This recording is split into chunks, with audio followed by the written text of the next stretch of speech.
કારેલીબાગ વિસ્તારમાં આવેલા ખાસવાડી સ્મશાનમાં ચોમાસાની શરૂઆત સાથે જ પ્રાથમિક સુવિધાના અભાવનો મુદ્દો ફરી એકવાર સામે આવ્યો છે। વરસાદી માહોલ વચ્ચે અંતિમ સંસ્કાર માટે આવેલા સ્વજનોને ભારે મુશ્કેલીનો સામનો કરવો પડી રહ્યો છે।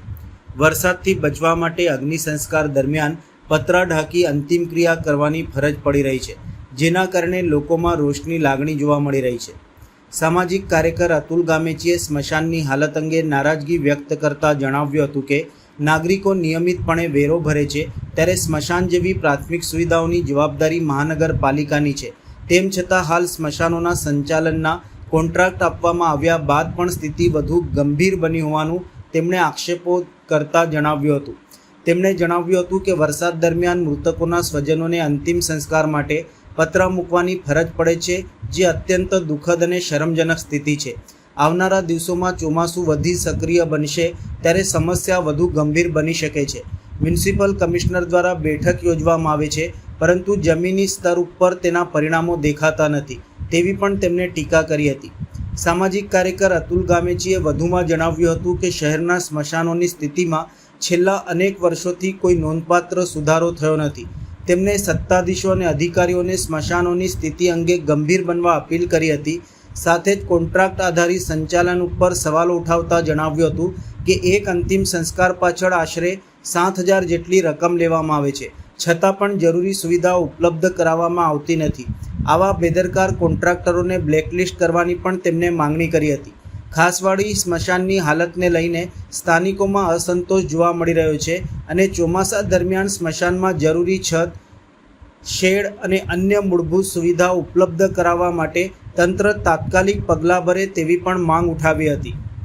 વડોદરા શહેર સંસ્કારી નગરી અને સંસ્કારી નગરી વડોદરા મહાનગરપાલિકા સાથે જનતા વેરો ભરે છે। વેરાનું વળતર પ્રાથમિક સુવિધા માંડીને સ્મશાનની પણ તમામ પ્રક્રિયા વડોદરા મહાનગરપાલિકાએ સંભાળવાની છે। હાલમાં તમામ સ્મશાન કોન્ટ્રાક્ટમાં આવ્યા છે, પરંતુ જે રીતના આપણે જોઈ શકીએ છીએ કે પાછળ જે મૃતદેહને અગ્નિદાહ આપ્યો છે એની ઉપર પતરું મૂકવામાં છે, કારણ કે વરસાદ જ્યારે પડ્યો એટલે ઉપર પતરું મૂકી દીધું છે। તો જ્યારે કોન્ટ્રાક્ટ આપે છે કોન્ટ્રાક્ટરની કામગીરી ક્યાં દેખાઈ રહી છે? બીજી બાજુ લાકડા પડી રહ્યા છે। હવે વરસાદ પડશે, વરસાદ પડ્યા પછી તમામ લાકડા ભીના રહેશે, તો આવનાર મૃતદેહો જે છે એને અગ્નિદાહ આપવામાં ઘણી મુશ્કેલીઓ પડશે। કમિશનર સાહેબ વારંવાર મિટિંગો કર્યા કરે છે, મિટિંગમાંથી બહાર નીકળતા નથી। પ્રાથમિક સુવિધાના નામે પણ વડોદરા શહેરમાં મીંડું છે, ક્યાંક કોન્ટ્રાક્ટરની અહીંયા બેદરકારી દેખાઈ રહી છે। અને આપ જે દ્રશ્યો બતાવશો તો વડોદરા શહેરની જનતા પણ એક બાજુ વિચલિત થશે કે આ વડોદરા શહેર સંસ્કારી નગરમાં કેવી સ્થિતિ છે, સ્મશાનોની કેવી સ્થિતિ છે। તો વડોદરા શહેરના જે 30 વર્ષથી શાસનમાં બેઠેલા સત્તાધીશો આ અધિકારીને વિનંતી છે કે તમામ સ્મશાનોમાં અત્યારે સુવિધા જલ્દી વહેલી કરે, લાકડા પલળેના એની પણ સુવિધા કરે, અને આ રીતના જો તમારે કામ કરવું હોય તો સત્તાધીશો સત્તા પરથી પણ ઉતરી જાઓ ને અધિકારીઓ તમે રાજીનામું મૂકીને દૂર જતા રહો।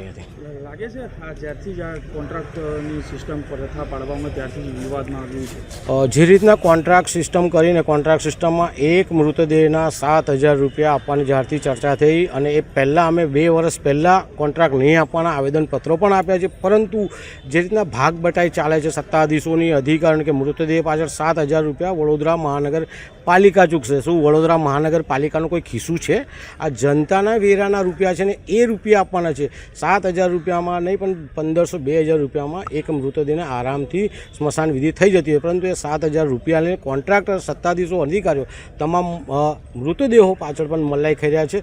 તો હવે આટલા 7,000 રૂપિયા બી તમે આપી રહ્યા છો તો કોન્ટ્રાક્ટર કેમ સુવિધા આપતો નથી? આવા કોન્ટ્રાક્ટરને બ્લેકલિસ્ટ કરવા જોઈએ, કોન્ટ્રાક્ટ બધા બંધ કરી દેવી જોઈએ। ચિતા ઉપર પતરું મૂકવામાં આવ્યું છે, કેમ મૂકવામાં આવ્યું? વરસાદનો માહોલ હતો અને બોડી આવી ગઈ હતી તાત્કાલિક, અને વરસાદ પડ્યો એટલે પછી એની સેફટી માટે પતરું મૂકવું પડ્યું।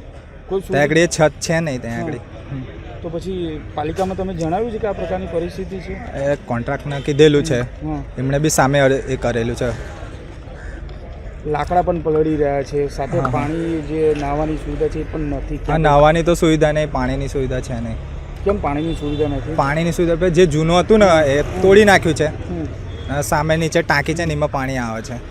લાકડાની અત્યારે શું પરિસ્થિતિ? લાકડા પણ પલળી રહ્યા? લાકડા તમે સામે જે ક્યારે લોકો સુવિધાઓ માંગી રહ્યા? નવો શેડ બનાવે છે પાછળની સાઈડ છે, અને બીજા લાકડા અમે ડોમમાં મેકીએ છીએ, જે આગળ જે બનાવેલું છે ને ત્યાં આગળ અમે લાકડા મેકીએ, ત્યાંથી અમારા ટ્રેક્ટર દ્વારા લાવી અને ચિતા ઉપર નાખીએ છીએ।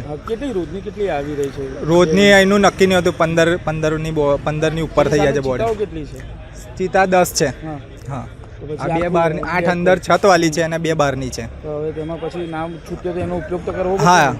બોડી આવી જાય તો પછી મારો ઉપયોગ તો કરવો પડે ને પછી એનો. વરસાદમાં વરસાદના માહોલમાં પછી આ તમે જોયું એવી રીતના મારે સેફટી કરવી પડે છે મારી રીતે.